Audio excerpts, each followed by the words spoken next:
What if I told you that the very first Marvel movie ever made is technically still canon in the MCU? Or that Spider-Man showed up years before Civil War, and no one noticed? Join us today at Heroscope, where we'll take a look at some of Marvel's deepest secrets, from deleted cameos to actors who almost became your favorite heroes. Let's unravel the mysteries of the MCU you were never supposed to find. We all know that the MCU truly began with the first Iron Man in 2008. But which character that is in the MCU has officially been around for the longest in that iteration?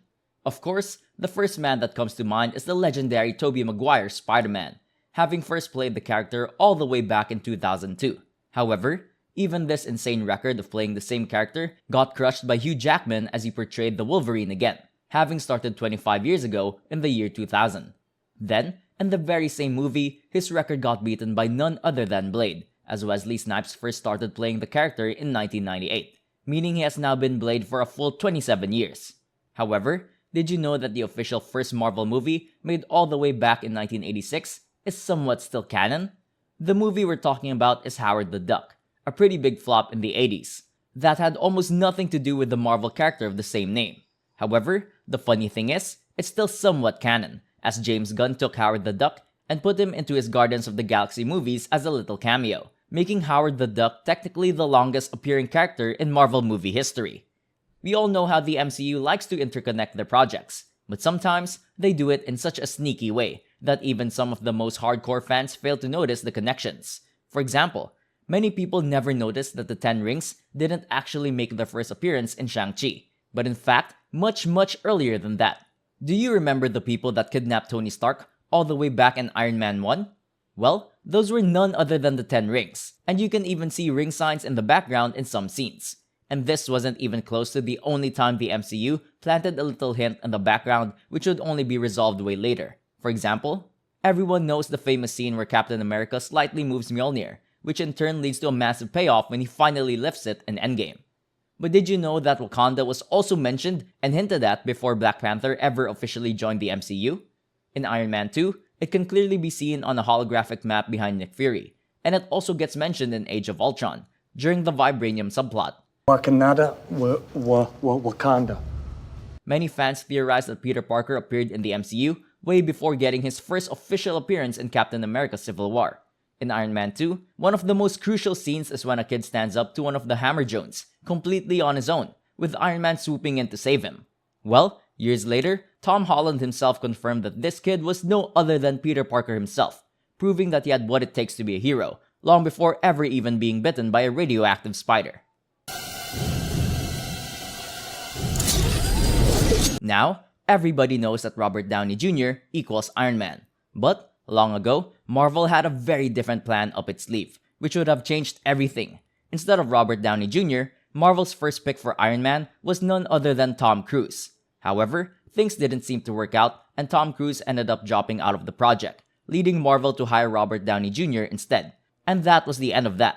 Or was it?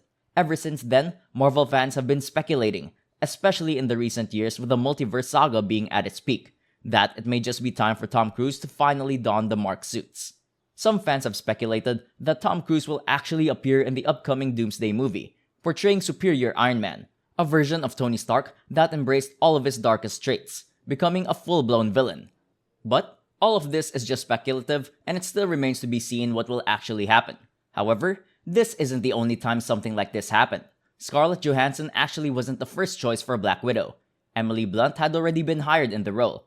As we all know, she wasn't the one who ended up taking the Black Widow from the page of a comic book and bringing her into live action, as she was contractually obliged to do the movie Gulliver's Travels, allowing Scarlett Johansson to take up the role. While we're on the topic of Emily Blunt, her husband, John Krasinski, also almost played a role in the MCU.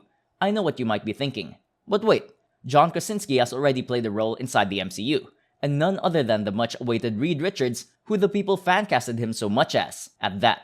However, instead of Mr. Fantastic, John could have been a captain. In fact, he could have been the captain, Steve Rogers himself. John has talked about how he auditioned for Captain America, and that immediately after trying on the suit and seeing Chris Hemsworth as Thor, he figured out that it simply wasn't for him.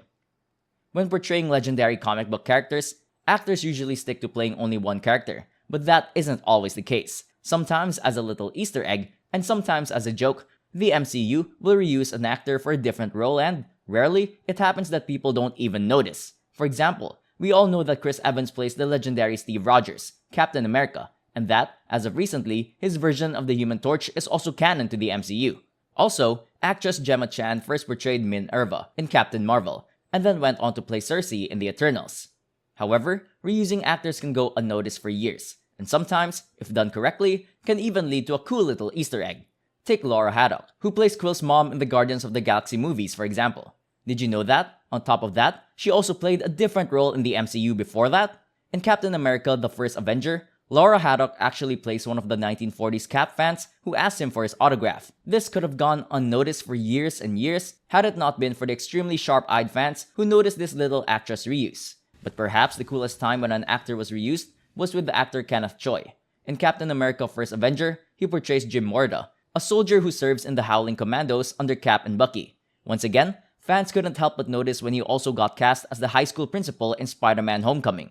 However, what was interesting was his last name, Morta. Turns out that this Morta is a direct descendant of Soldier Jim Morta, as can be seen from pictures inside the principal's office. Definitely another great little Easter egg for eagle-eyed fans to catch.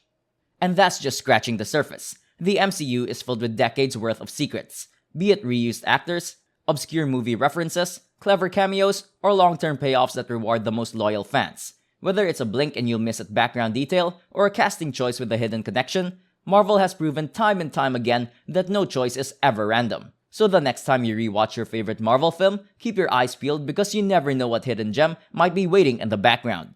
If you enjoyed this deep dive, don't forget to hit that like button, subscribe to Heroscope, and let us know in the comments which secret you think is the coolest, and if there are any cool hidden ones we missed.